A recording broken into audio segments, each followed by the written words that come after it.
मेरे ख्याल से ये इमरान खान साहब ने हाल की सिचुएशन को जवाब दिया था,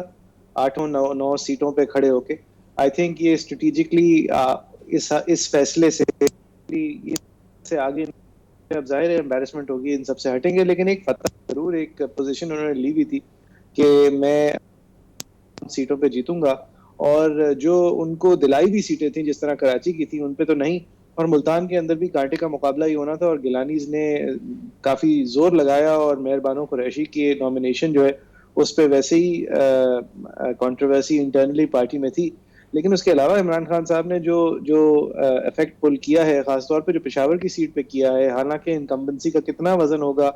उस सीट पर, कि जो पख्तूनख्वा के अंदर आज तक इनकम्बेंट सीट वापस नहीं जीती गई थी,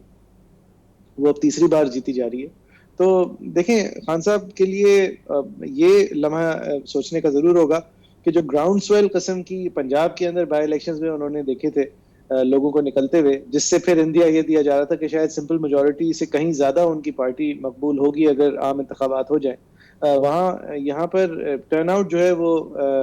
जितनी रिवायती तौर पर रहती है उतनी ही रही, यानी कि जो young voter, first time voter है, वो इतना झोंक दर झोंक नहीं निकला जो खान साहब सोच रहे होंगे। तो इसको देख के पीडीएम जरूर सोचेगी कि अगर इस बात को खींच दे और अगस्त 2023 तक मंतकी अंजाम तक ले जाएं इस पार्लियामान को, तो शायद खान साहब के जो ये बुलबुले हैं ये थोड़े और बैठ जाएं। लेकिन इस वक्त इस बात से कोई शक नहीं है, इस बात में कोई शक नहीं है कि खान साहब इस मुल्क के